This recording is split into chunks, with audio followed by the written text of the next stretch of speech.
오늘 함께 나눌 하나님의 말씀 요한복음 21장 1절에서 14절 말씀입니다. 요한복음 21장 1절에서 14절 말씀이고요. 1절부터 교독하도록 하겠습니다. 마지막 14절 말씀은 한 목소리로 읽겠고요. 자, 21장 1절입니다. 그 후에 예수께서 디베리아 호수에서 또 제자들에게 자기를 나타내셨으니 나타내신 일은 이러하니라.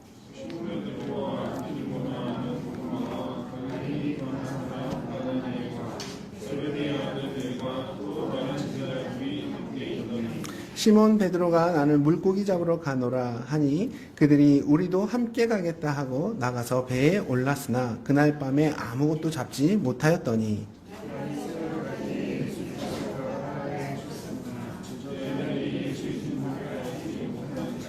예수께서 이르시되 얘들아 너희에게 고기가 있느냐 대답하되 없나이다.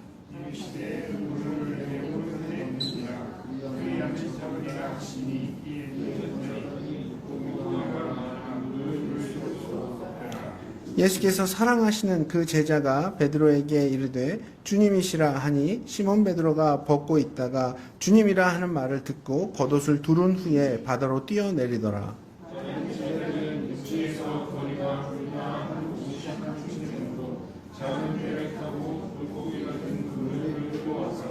육지에 올라 보니 숯불이 있는데 그 위에 생선이 놓였고 떡도 있더라.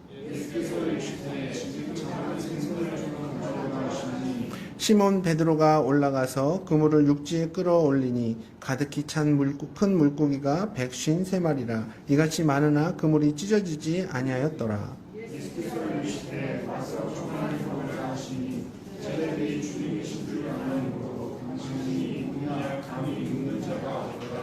예수께서 가셔서 떡을 가져다가 그들에게 주시고 생선도 그와 같이 하시니라. 이것은 예수께서 죽은 자 가운데서 살아나신 후에 세 번째로 제자들에게 나타나신 것이라. 아멘. 사도 요한은 요한복음 20장 마지막 부분에서 자신이 왜 요한복음을 썼는지에 대해서 그 이유에 대해서 명쾌하게 설명을 해주고 있는데요. 요한복음을 보면 가나 혼인잔치에서 물을 포도주로 만드신 그 표적을 시작으로 해서 여러 사건들이 계속해서 이어지고 있는데요. 그러면서 예수님이 하나님의 아들이라는 이 복음이 점점 더 명확해져 갑니다. 그렇게 그분은 인류의 모든 죄를 짊어지고 화목제물로서 십자가에 죽으셨고 3일 만에 부활하셨어요. 가장 예수님의 부활을 믿지 못했던 도마까지도 예수님을 나의 주님이시라고 하나님이시라고 고백하면서 요한복음의 감동은 절정에 다다랐죠. 그러면서 20장 마지막에서 예수님이 요한복음에 나오는 이런 표적 외에도 수많은 표적들을 행하셨지만 그 가운데 몇 가지만 선택해서 요한복음을 기록했고 그 이유는 첫 번째, 예수님이 하나님의 아들이심을 알게 하고 두 번째, 우리로 하여금 그것을 믿고 또 영원한 생명을 얻게 하려고 이 복음서를 썼다고 밝히고 있습니다. 그러면 요한복음은 20장에서 끝나도 되는 거예요. 보통 글을 쓸 때 보면 결론 부분에 가장 중요한 말을 하고 딱 글을 마치지 않습니까? 근데 요한복음은 20장이 끝이 아니라 21장까지 이어지고 있죠. 뿐만 아니라 오늘 본문은 갑자기 제자들이 디베리아 호수, 그러니까 디베리아 호수는 갈릴리 호수랑 똑같은 곳입니다. 다른 명칭이기도 한 거예요. 그러니까 그 갈릴리 호수에서 물고기를 이렇게 잡는 장면이 나오잖아요. 이런 상황이 좀 생뚱맞지 않습니까? 연결이 좀 안 되는 것 같기도 하고. 그래서 요한복음을 연구하는 많은 학자들은 대부분 자유주의 신학자들이긴 한데 21장 전체가 사도 요한이 쓴 게 아니라 나중에 다른 사람에 의해서 쓰여진 게 이렇게 편집되어졌다, 붙여졌다라고 이렇게 주장을 하거든요. 하지만 이런 자유주의 신학자들의 주장은 틀린 거예요. 요한복음에 21장이 있어야 하는 이유는 분명합니다. 보세요. 지금 제자들의 믿음은 가장 밑바닥까지 내려와 있는 상태예요. 예수님을 따라다녔던 지난 3년 동안은 그들의 믿음이 거의 최고조로 올라가 있었죠. 제자들 스스로가 귀신도 내쫓고 어떤 능력도 베풀면서 아주 성령 충만하고 믿음이 꽤 있었던 것 같은데 정작 예수님의 그 십자가 앞에서는 다들 예수님을 버리고 도망갔잖아요. 그때 제자들의 믿음은 크게 요동쳤고 아주 그 믿음이 바닥까지 내려갔던 겁니다. 이런 상황 속에서 요한복음 21장은 흔들렸던 제자들의 믿음을 다시 세우고 제자들에게 맡겨진 그 사명의 자리를 제대로 인식하고 재정비하는 그 과정 속에서 반드시 필요한 부분이 되는 거예요. 그래서 예수님은 제자들의 믿음을 회복시키시고 그들에게 분명한 사명이 무엇인지 깨닫게 하기 위해서 21장에서의 이 사건들을 준비하셨고 기록하게 하신 겁니다. 마찬가지로 제자들에게 주시는 이 사명은 지금 우리 교회에게 주시는 사명이기도 한 겁니다. 오늘 본문을 통해서 교회된 우리가 예수님의 그 사명을 어떻게 발견하고 또 어떻게 이뤄갈 수 있는지를 함께 나눠보길 원합니다. 자, 오늘 본문 얘기를 하기 전에 먼저 배경으로서 여러분이 알고 계셔야 할 사건이 하나 있어요. 그게 뭐냐? 오늘 본문으로부터 약 3년 전에 똑같은 장소에서 있었던 일이었고 누가복음 5장에도 이렇게 기록된 이야기입니다. 예수님의 공생의 초창기에 있었던 일이에요. 예수님이 갈릴리 호수에서 베드로라는 어부의 그 배를 잠시 빌려서 그 배를 띄우고 예수님은 호수 중간에서 호숫가에서 그리고 육지에 있는 수많은 사람들을 향해서 하나님의 말씀을 이렇게 전하고 계셨어요. 그리고 그 옆에는 밤이 새도록 그물질을 했지만 그날따라 붕어 새끼 한 마리도 못 잡고 그저 빈 그물로 돌아온 베드로를 포함한 몇몇의 어부들이 그물을 손질하고 있었죠. 어부들은 몸도 고단하고 거기다가 물고기도 하나도 못 잡았으니까 마음이 얼마나 심란했겠어요. 그래서 옆에서 선포되고 있는 하나님의 말씀이 전혀 귀에 들어오지 않는 거예요. 그래서 그냥 대충 마감하고 오늘 빨리 퇴근해야 되겠다 이런 신산으로 그물을 고치고 있었는데 그 옆에서 말씀을 전하고 있던 예수님이 베드로에게 다가오시더니 갑자기 깊은 데로 가서 그물을 던지라는 말씀을 하시는 거예요. 사실 평생을 어부로 살아온 베드로에게 예수님의 지금 이 말은 정말 말도 안 되는 조언이었지만 베드로와 그 일행들은 그 말에 순종해서 깊은 데로 가서 그물을 내립니다. 그랬더니 이게 웬일입니까? 그물이 찢어지도록 정말 많은 물고기들을 잡게 된 거예요. 베드로는 이 엄청난 일을 눈앞에서 실제로 보니까 놀랍기도 하고 일단 두려운 마음이 든 겁니다. 그래서 막 긴장하고 있었는데 예수님께서 무슨 말씀을 하셨냐? 이후로는 내가 사람을 취하리라 라는 엄청난 사명을 주시는 거 아닙니까? 예수님의 이 말 한마디에 거기에 있던 몇몇 어부들은 자신의 모든 것을 다 내려놓고 예수님을 따르기 시작했죠. 그분 말씀에 자신의 인생을 건 거예요. 그렇게 모여진 12명의 제자들은 3년간 예수님께서 하시는 놀라운 하나님의 사역들을 눈으로 보고 경험하면서 그들의 믿음을 키워나갔죠. 그렇게 제자들은 자신들의 사명이 무엇인지 조금씩 배워가고 또 이해해 나갔지만 복음서에 나오는 그들의 믿음은 여전히 미숙하고 자기중심적이고 또 예수님의 사역을 제대로 이해하지 못하는 모습이었어요. 그것을 증명이라도 하듯이 예수님의 공생의 마지막 사건은 그 마지막 사명이었던 그 십자가의 죽음을 바라보면서 제자들은 실족했고 그들의 믿음은 한순간에 완전히 무너지고 말았던 겁니다. 심지어 베드로는 예수님을 3번이나 부인하면서 마지막에는 그 이름에 저주까지 퍼부었죠. 하나님의 아들이시고 또 로마의 압제로부터 이스라엘을 구원해 주실 진짜 메시아로서 예수님을 믿었었는데 너무나도 무기력하게 로마 군병들에게 조롱당하시고 멸시당하시고 심지어 죽임당하시는 예수님의 그 모습을 바라보면서 제자들은 시리에 빠졌던 거예요. 하지만 부활하신 예수님이 다시 그들 앞에 나타나십니다. 그리고 부활하신 것에 대한 확신을 심어주시고 20장에서는 예수님께서 제자들에게 성령과 사명을 부어주세요. 우리 지난 설교 시간에 바로 이 부분에 대해서 함께 나누지 않았습니까? 여러분 다들 기억하시죠? 대답 소리가 그래도 마음 가운데는 다 새겨져 있으실 줄 믿습니다. 네.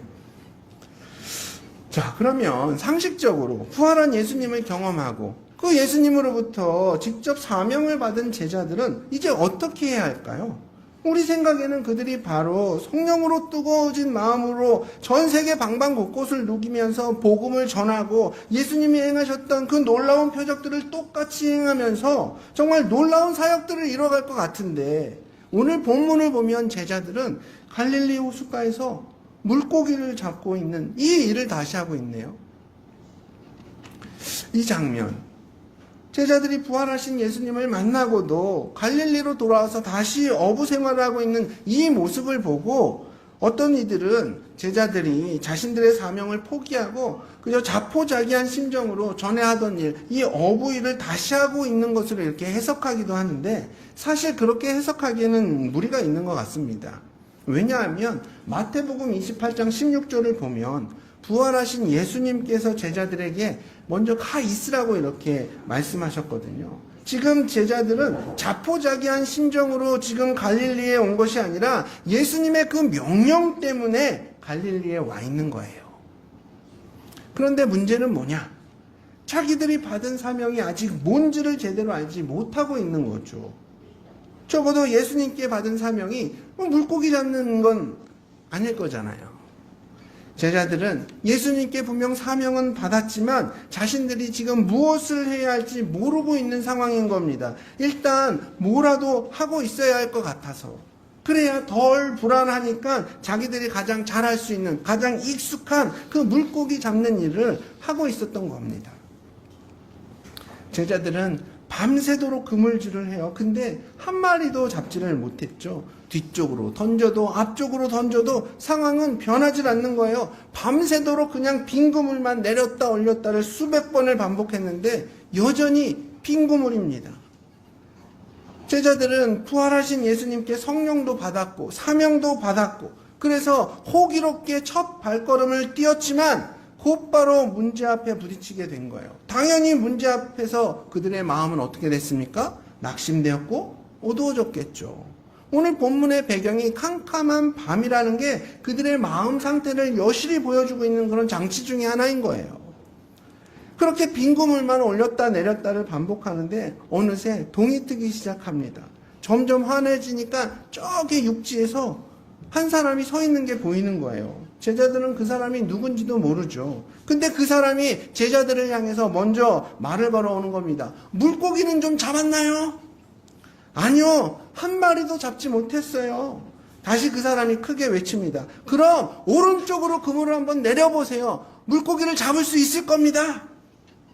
그 말을 듣고 베드로 일행은 오른쪽으로 그물을 던졌어요. 그랬더니 엄청난 양의 물고기를 잡았죠. 수많은 물고기로 인해서 묵직해진 그 그물을 들어 올리는 순간 요한은 3년 전 갈릴리에서 처음 예수님을 만났던 그 사건이, 누가복음 5장에 기록됐던 그 사건이 딱 떠오른 거예요. 그러면서 방금 우리한테 소리쳤던 저분 혹시 예수님 아니야? 이렇게 말하는 순간 옆에 있던 베드로는 갑자기 자기 겉옷을 챙겨 입더니 그냥 갈릴리 바닷가로 그냥 풍덩 뛰어드는 겁니다. 그리고 한 90m 정도 떨어져 있는데 육지까지 거기를 막 수영해서 가는 거예요. 예수님 만나려고. 사실 제자들은 3년 전에도 예수님으로부터 사람을 낚는 어부가 될 것이라는 이 사명을 받았고 불과 며칠 전 20장 19절에서도 아버지께서 나를 보낸 것처럼 나도 너희를 보낸다는 분명한 사명을 받았죠. 하지만 제자들은 자신들이 사명받았다는 건 알았지만 그 사명이 구체적으로 무엇을 의미하는지, 자신들이 무엇을 해야 하는지는 여전히 이해하지 못했어요. 그래서 제자들은 디베리아에서 물고기를 잡고 있었던 겁니다. 그렇게 자신들의 사명이 뭔지 정확하게 모르니까 자신들의 진짜 문제가 뭔지를 모르는 거예요.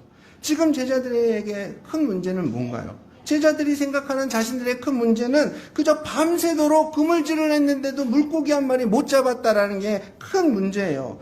그저 그것이 자신들이 처한 가장 큰 문제라고 생각했던 겁니다. 하지만 정작 그들이 깨달아야 할 가장 큰 문제는 뭐였냐? 지금 예수님이 자신들 옆에 계시지 않는다라는 게 가장 큰 문제였어요. 자, 오늘 함께 나눌 첫 번째 메시지는 뭐냐? 교회의 사명은요, 예수님께로 가까이 가면 갈수록 더 분명해진다는 겁니다. 교회의 사명은 우리 안에 있는 게 아니에요. 바로 예수님께 있는 거기 때문에 우리가 예수님께 더 가까이 가면 갈수록 교회의 사명은 더 분명해지고 명확해진다는 거예요. 행동파 베드로는 그 사실을 깨닫자마자 벗어놓았던 자기 겉옷을 딱 챙겨 입고 곧바로 물로 뛰어듭니다. 한번 생각해 보세요. 어부일을 하려면, 베드로가 어부일을 하려면 입고 있던 겉옷을 입고 일했겠습니까? 벗고 일했겠습니까? 당연히 벗고 일했겠죠. 아니, 분명히 겉옷을 벗어놓고 일을 해야 훨씬 더 능률이 오르잖아요. 그리고 상식적으로 물에 들어갈 거면 옷을 입고 들어가야 됩니까? 벗고 들어가야 됩니까? 어떻게 해야 돼요? 왜 대답을 안 하세요? 입고 수영하세요? 벗고 수영하세요? 벗고 수영하시죠. 입고 수영하면 약간 이상한 분이시죠. 분명히 베드로는 벗고 수영을 했어야 돼요. 벗고 수영하는 게 훨씬 더 수월하잖아요. 자, 근데 물고기를 잡고 있던 베드로는 분명히 옷을 벗고 일을 했을 것이고, 그럼 베드로가 물로 뛰어들 거면 그냥 곧바로 뛰어들면 되는데, 아니면 입고 있던 옷마저 마저 벗어 제치고 그냥 물로 뛰어들면 되는데, 본문 가운데 베드로는 오히려 자기 겉옷을 챙겨 입고 바다 물속으로 이렇게 뛰어들잖아요. 그렇지 않습니까? 아니, 도대체 왜 베드로는 다시 겉옷을 챙겨 입고 물속으로 뛰어들고 있는 걸까요? 바로 자신의 사명이 예수님께로 가까이 가면 갈수록 더 분명해진다는 이 사실을 순간적으로 깨닫게 된 거예요. 요한복음 15장에서 나는 포도나무여 너희는 뭐래요? 가지니 나를 떠나서는 너희가 아무것도 할 수 없다고 예수님께서 말씀하셨잖아요. 이 말씀을 기억하면서 베드로는 물고기를 잡고 있던 그 자리에서 자기 짐 다 챙겨서 예수님을 향해서 떠나가고 있는 거예요. 물고기가 아닌 영혼을 낳게 될 그 진짜 사명의 자리로, 예수님 옆자리로 지금 이사 가는 거예요. 이사 갈 때 짐 다 버리고 가지 않잖아요. 이사 갈 때는 짐을 다 챙겨서 가는 거잖아요. 예수님은 지금 이 사건을 통해서 우리에게도 동일하게 말씀하고 계십니다. 사명의 자리는 내가 서 있는 이곳이 아니라 바로 우리 주님이 서 계신 저곳이 우리의 사명의 자리가 되는 거예요. 우리가 인생을 살아가는 동안 수많은 문제들 앞에 서게 됩니다. 그리고 그것들로 인해서 고민하고 갈등하고 두려워하죠. 그러는 사이에 우리 삶 속에는 이런저런 문제들만 남아있고 정작 예수님과는 점점 멀어지고 있는 거예요. 이렇게 예수님과의 만남이 서운해지고 예수님과의 거리가 멀어진 인생들은 당연히 받은 사명이 희미해지고 도대체 내가 무엇을 위해 살아가는지도 모른 채 그냥 쉬지도 않고 앞만 보며 달려가는 거예요. 아니, 뭐라도 하고 있어야 덜 불안하니까요. 수많은 인생들이 그냥저냥 뭔지도 모른 채 그저 신기루와 같은 돈을 따라서, 명예를 따라서 어떤 목표를 향해서 쫓아가는 그런 인생을 살아가는데 엄청난 갈증 앞에서 몸도 마음도 축나고 있는 거예요. 그런데 더 황당한 건 뭔지 아십니까? 그렇게 노력을 해도 그 마음 가운데에 평안함이 없다는 거예요. 예수님이 없거나 예수님을 만나도 대충 만난 사람들의 삶을 보면 뭔가 다 갖추고 있고 목표를 달성한 것처럼 보이지만 그 마음 한구석에는 늘 공허해요. 그래서 또 다른 무언가를 찾게 됩니다. 그런 인생 가운데에는 만족과 평안함이 없는 인생인 거예요. 반면에 진짜 예수님을 만난 사람들은 어떠냐? 물론 그 인생 속에도 여전히 문제 있지요. 그런데 그 문제의 질 자체가 달라요. 그저 먹고 사는 문제, 내 안위의 문제, 자녀 문제, 취업 문제, 진급 문제, 뭐 이런 1차원적인 문제들이 아니에요. 사실 사명이 분명한 사람들에게도 이런 삶의 문제는 여전히 있습니다. 근데 그 문제들은 그저 사명을 이뤄가기 위한 과정으로서 인식하는 겁니다. 그래서 그 과정 속에서 문제보다 더 크신 예수님을 의지하게 되고, 그러면 그럴수록 더 구체적인 사명의 자리, 예수님이 계신 그 자리로 나아가게 되는 거예요. 근데 여러분들이 기억하셔야 할 게 한 가지 있습니다.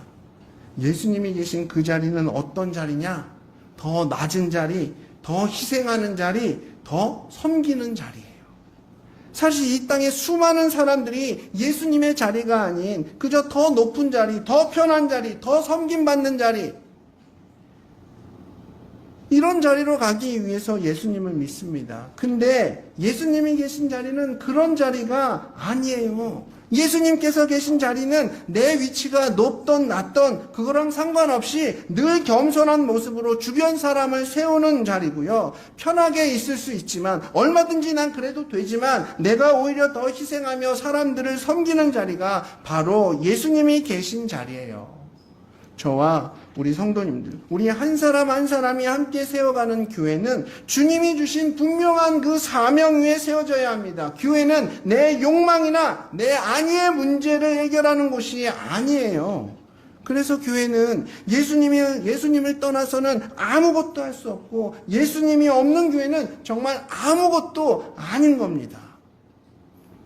희미하게 그저 보일 듯 말 듯한 그런 사명 가운데 살아가면서 그저 세상 사람들과 구별 없이 살아가는 그런 인생들이 모여 세운 교회가 아니라 바로 예수님이 가신 그 낮고 좁은 길로 가는 진짜 성도들이 함께 세워가는 우리 울산 성서침례교회가 되기를 소망합니다. 그 영광의 길 위에서 예수님과 동행하시는 저와 여기 계신 우리 모든 성도님들 되시길 주님의 이름으로 축복합니다. 자, 이어지는 9절에서 14절을 보면 자신의 사명을 발견한 베드로는 베드로답게 어떻게 해요? 곧바로 그냥 물로 풍덩 뛰어들어서 수영을 했고 나머지 제자들은 어떻게 합니까? 잡은 물고기와 함께 배를 타고 예수님 앞으로 이렇게 나오죠. 여러분들은 어떻게 하시겠습니까?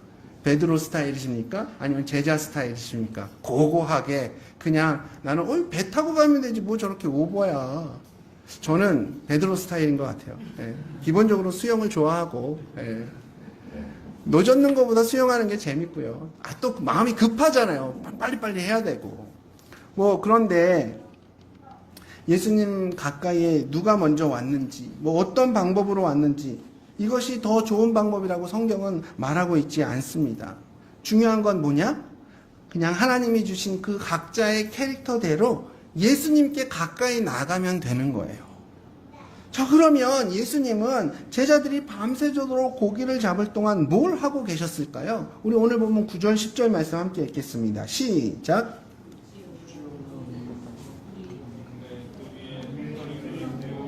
떡도 있더라. 예수께서 이르시되 지금 잡은 생선을 좀 가져오라 하시니. 아멘.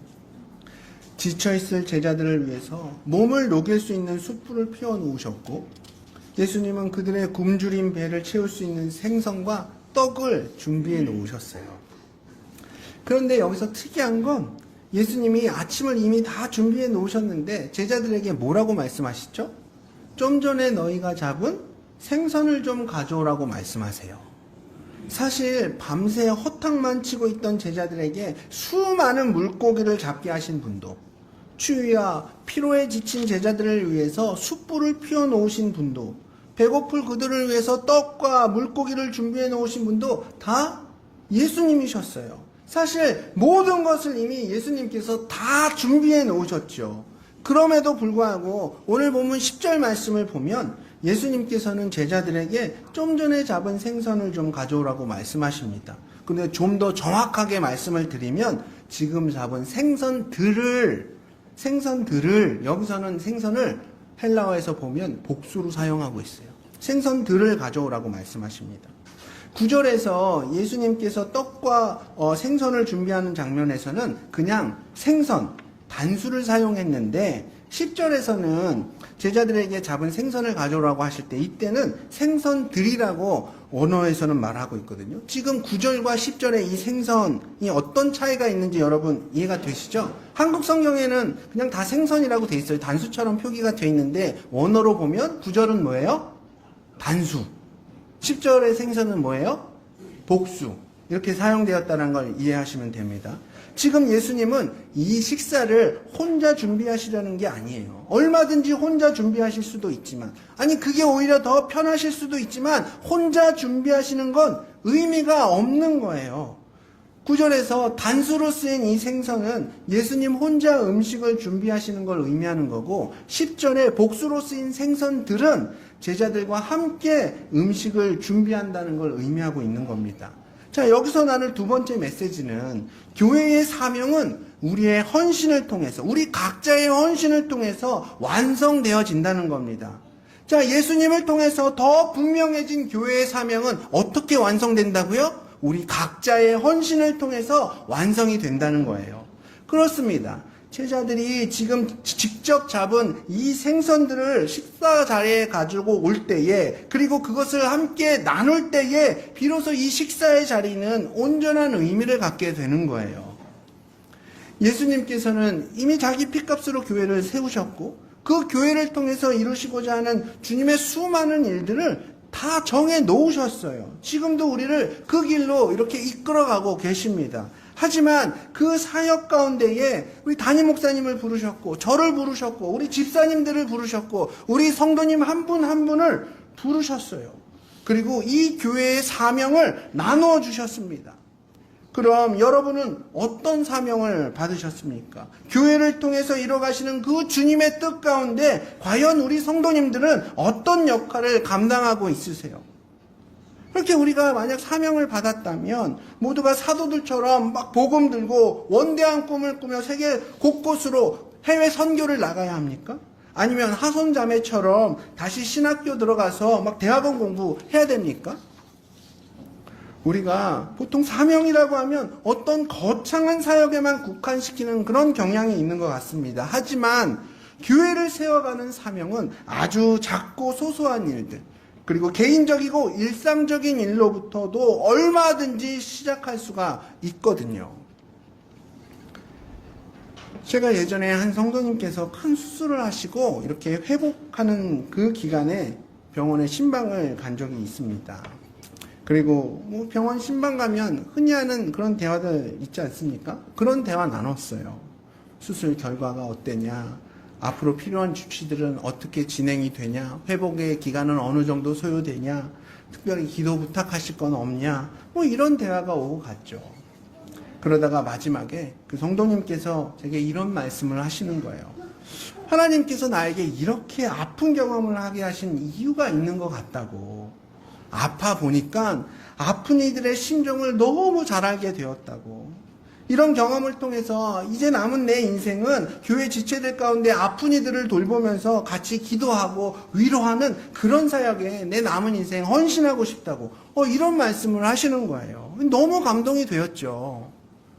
큰 수술도 하셨으니까 이제 주변에서 그만하셔도 된다고. 그리고 그분도 나 그동안 열심히 했으니까 이제 좀 쉴게. 사역에서 좀 빠질게. 그동안 열심히 했잖아. 아니 이렇게 하실 수도 있지만, 이렇게 말한다고 해서 누구 하나 손가락질 할 사람 없지만, 하나님께서 지금 주시는 그 마음에 신실하게 반응하면서 교회의 사명을 이뤄가시는 그분의 간증이 저에게는 큰 도전이 되었습니다. 교회는 이렇게 나의 헌신으로부터 조금씩 세워져 가는 곳이고, 그렇게 우리 모두의 헌신이 모여져서 견고하게 세워질 때에 비로소 의미가 있는 겁니다. 여러분 한번 상상해 보세요. 우리 모든 성도들이 주님께서 주신 그 사명감으로 똘똘 뭉쳐서 각자의 자리에서 충성되고 신실하게 섬길 때에 우리 교회가 주님 보시기에 얼마나 큰 기쁨이 되고 이 땅 가운데 빛과 소금의 역할을 잘 감당하는 그런 교회로 세워질 수가 있을까요? 저와 우리 성도님들의 헌신을 통해서 주님의 몸된 교회가 날로 부흥되길 축복합니다. 자, 오늘 본문을 통해서 부활하신 예수님을 만나고도 분명한 사명이 뭔지 모른 채 갈릴리로 왔던 제자들의 모습과 그들을 맞이하시는, 그리고 따뜻한 섬김을 통해서 제자들에게 사명에 대해, 믿음에 대해서 가르치시는 예수님의 이 모습을 통해 우리는 두 가지 메시지를 함께 나눴습니다. 첫 번째 뭐였습니까? 교회의 사명은 예수님께 가까이 가면 갈수록 더 분명해진다는 거예요. 사랑하는 우리 성도님들, 우리 앞에 놓인 문제 앞에서 사명이 희미해질 때마다 여러분 어디로 가시겠습니까? 그 문제를 해결하기 위해서 세상 방법 찾겠습니까? 세상의 전문가들 찾아가시겠습니까? 아닙니다. 예수님 앞으로 나오십시오.